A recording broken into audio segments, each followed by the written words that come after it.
ನಿವಾಸದಲ್ಲಿ ಮಹತ್ವದ ಸಭೆ. ನಾಳೆ ಭದ್ರತಾ ಸಮಿತಿ ಸಂಪುಟ ಸಮಿತಿ ಸಭೆಗೂ ಮುನ್ನ ಪ್ರಧಾನಮಂತ್ರಿ ಮೋದಿ ನಿವಾಸದಲ್ಲಿ ಸಭೆ ಸೇರಿರುವ ರಕ್ಷಣಾ ಸಚಿವ ರಾಜನಾಥ್ ಸಿಂಗ್ ಮತ್ತು ಸೇನಾ ಮುಖ್ಯಸ್ಥರುಗಳು, ಭೂ ವಾಯು ಮತ್ತು ನೌಕಾದಳದ ಮುಖ್ಯಸ್ಥರುಗಳ ಜೊತೆ ಪ್ರಧಾನಮಂತ್ರಿ ನರೇಂದ್ರ ಮೋದಿ ಸಭೆ. ಪ್ರಧಾನಿ ಅಧ್ಯಕ್ಷತೆಯ ಸಭೆಯಲ್ಲಿ ಭಾಗವಹಿಸಿದ national security adviser Ajit Doval ಮತ್ತು chief of defence staff Anil Chauhan. ಸಭೆಯ ದೃಶ್ಯಗಳನ್ನು ಕೂಡ ನಾವು ನೋಡ್ತಾ ಇದ್ದೀವಿ.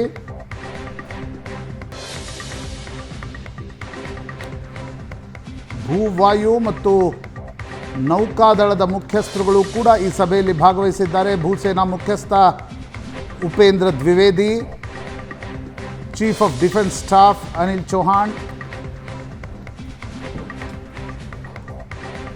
ರಕ್ಷಣಾ ಸಚಿವ Rajnath Singh, national security adviser Ajit Doval.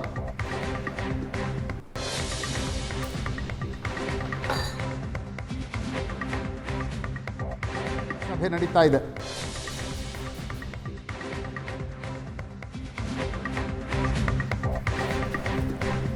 ಗಡಿಯಿಂದ ಯುದ್ಧ ತಯಾರಿಯ ಸುದ್ದಿಗಳು ಒಂದರ ನಂತರ ಒಂದರಂತೆ ಬರ್ತಾ ಇದ್ರೆ, ದೆಹಲಿಯಿಂದ ಸಭೆಗಳ ಮೇಲೆ ಸಭೆಗಳು ನಡೀತಾ ಇರುವ ಸುದ್ದಿಗಳು.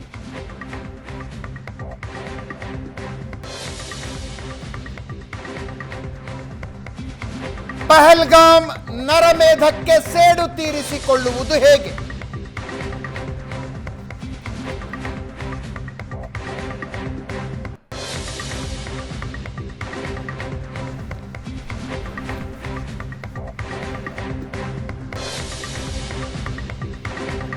ಭಯೋತ್ಪಾದನೆಯನ್ನು ಸಹಿಸಿಕೊಳ್ಳುವುದಿಲ್ಲ ಭಾರತ ಅನ್ನುವ ಸ್ಪಷ್ಟ ಸಂದೇಶ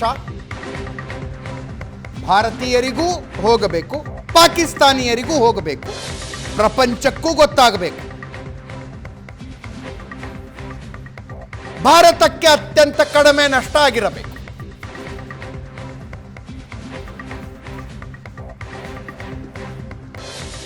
ಆ ಮಾರ್ಗಗಳ ವಿಶ್ಲೇಷಣೆ ನಡೀತಾ ಇದೆ.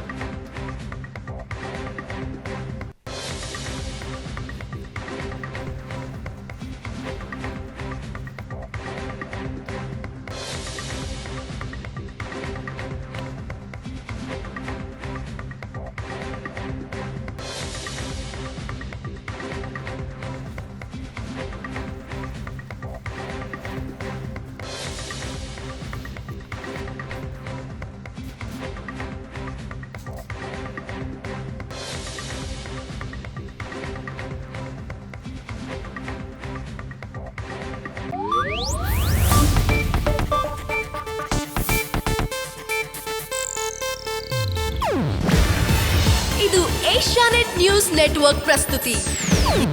ನೀವು ನೋಡ್ತಿದ್ದೀರಾ ಏಷ್ಯಾನೆಟ್ ಸುವರ್ಣ ನ್ಯೂಸ್.